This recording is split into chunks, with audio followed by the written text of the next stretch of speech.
अब पता चल रहा है आप ही के माध्यम से जो खबरें मिल रही हैं कि नरेंद्र मोदी अपनी इस विदेशी यात्रा पर डोनाल्ड ट्रंप से भी जल्दी मिलने वाले हैं।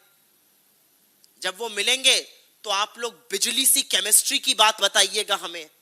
पपियां झपियां गलबहियां दिखाई जाएंगी, माय फ्रेंड ट्रंप कहा जाएगा, हमारी कितनी केमिस्ट्री है वो बताई जाएगी।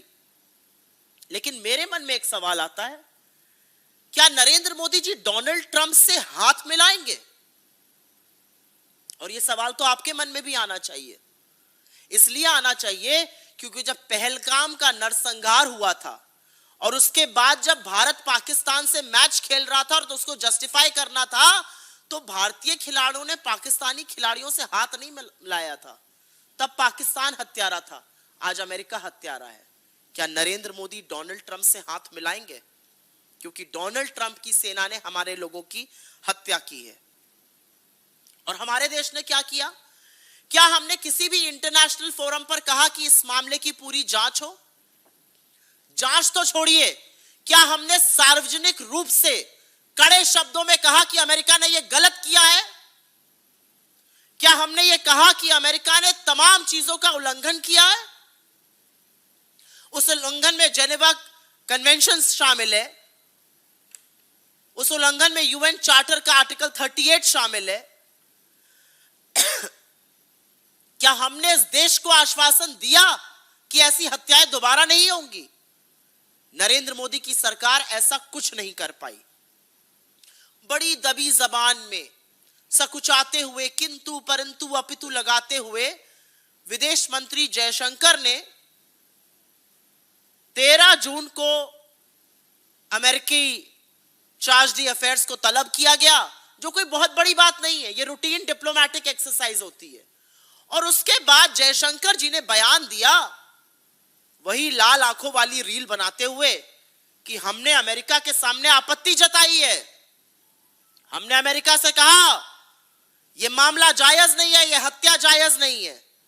लेकिन कुछ ही देर बाद अमेरिका के विदेश सचिव मार्को रूबियो का बयान आता है और उस बयान ने इस देश को शर्मसार करने का काम किया है। बखिया उधेड़ कर रख दी है नरेंद्र मोदी की, उनकी सरकार की और उनके विदेश मंत्री की। क्योंकि अपने बयान में अमेरिका ने न माफी मांगी, न खेद व्यक्त किया, न दो शब्द सांत्वना के बोले, न परिवार को किसी भी तरह का शोक व्यक्त किया, न किसी मदद की बात करी। अमेरिका ने उल्टे हमको धमकाया, हत्या को जायज ठहराया और कहा अगली बार अगर आपने हमारा आदेश नहीं माना तो फिर ऐसा होगा। अब दोनों में से एक ही व्यक्ति सच बोल रहा है। जयशंकर जी कहते हैं मैंने आपत्ति जताई, अमेरिका का विदेश सचिव धमकाने की बात कर रहा है। पूरा स्टेटमेंट पढ़ लीजिए। वो कह रहे हैं all commercial vehicles must comply with orders from the US forces else they will have to pay a price. तो दोनों में से एक ही व्यक्ति सच बोल रहा है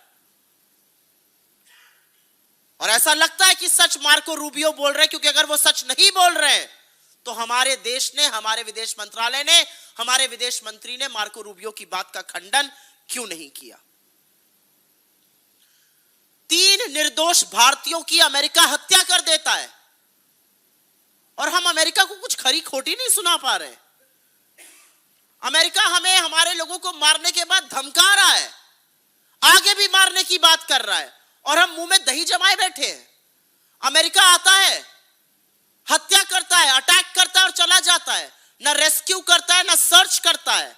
और जैसा कि मैंने कहा, जिनीवा कन्वेंशन का उल्लंघन है, यूएन के आर्टिकल 38 का उल्लंघन है, जो कि कमर्शियल व्हीकल्स के आवागमन के लिए होता है, और उसके खिलाफ कुछ नहीं बोला जा रहा है।